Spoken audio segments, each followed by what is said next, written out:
Good day everyone, I am Marinina Uy and Hanisa Salvador will discuss about Apocalypse and Millennium by Greg Garrard.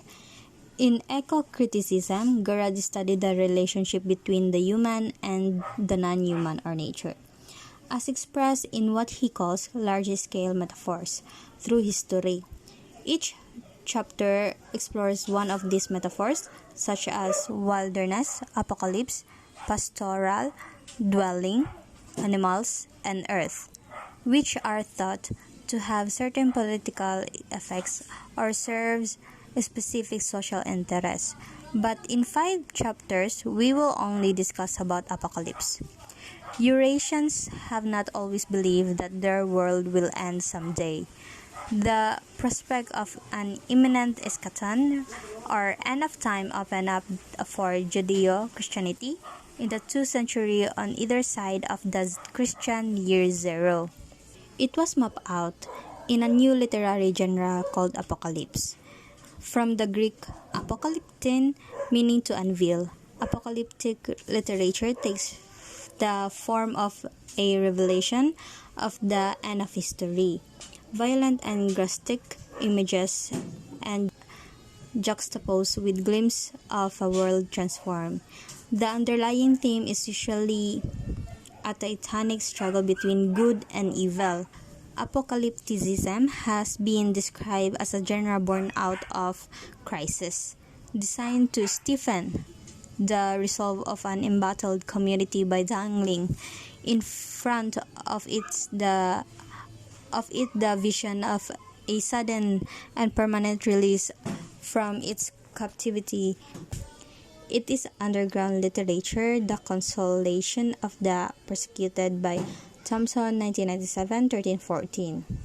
To use the narratological term, it is way proleptic, and if sociologically it is a genre born out of crisis, it also necessary a rhetoric that must whip up such crisis to proportions appropriate to the end of the time. To the modern reader, millennial and apocalyptic beliefs may seem bizarre, but even the most lurid anticipations of the fulfillment of scriptural prophecy are based upon interpretations that possess their own argumentative logic. The drama of apocalypse is shaped by a frame of acceptance that may be either comic or tragic.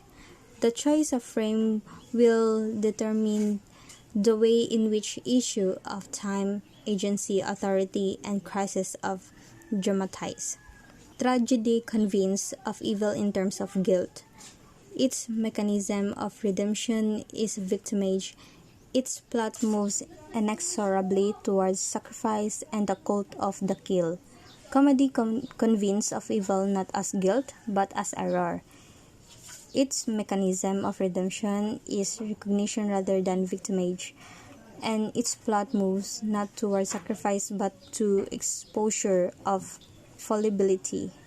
By O'Leary, 1994-68. The contrast between comic and tragic modes may be exemplified by the argument between early Christian millenarians and Augustine of Hippo. Augustine's eschatology is therefore comic and non-catastrophic, emphasizing a drawn-out moral struggle going on not between forces of light and darkness, but within the faithful themselves. This ethical subtlety, along with the emphasis upon free will, supplies a sounder moral ideology for a church weary of millennial enthusiasm. If the end may or may not be nigh, believers must live in the light of its possible whilst refraining from relinquishing their worldly duties in a fit of utopian hysteria. Tragic narratives of the end, on the other hand, are radically dualistic, deterministic, and catastrophic, and have tended historically to issue insuicidal, homicidal, or even genocidal frenzies. Hey everyone, I am Haniza and Salvador, and this is the continuation of the report of Miss Uy about the apocalypse and millennium. Orthodox, Roman Catholic, and, for the most part, Protestant Christianity has promoted comic apocalypticism. The imperatives of scriptural authority, history, and popular enthusiasm have rendered the trope indispensable. But the tragic frame tends to produce either schisms or perpetual charismatic revolution, and seems unsustainable in the long term. So the implication for attitudes to the natural world, moreover, seem worse in a tragic mode. We may call Lynn White Jr.'s argument that Christianity is a dangerously anthropocentric religion, and perhaps his parenthetical comment that only Zoroastrianism might be comparable to it. White draws also attention to the dualistic conception of humanity and nature that the two religions share, but in addition, they are both apocalyptic, which may be the key to the question of Judeo-Christianity's contribution to the environmental problem. They establish also that Christianity balances the long-standing notion of the sanctity of creation against the dualistic idea of transcendence that White noticed, but millenarian Christianity stresses radical discontinuity. And I saw a heaven and earth, for the first heaven and the earth were passed away. Reverend chapter 21 verse 1. So in this emphasis upon Christians as deceived actors in an imminent ethical conflict, millenarians inevitably brush aside the mild anthropocentrism of the established Christian stewardship tradition, so recommended by eco-philosopher John Passmore on account of its long-term conservationist ethic.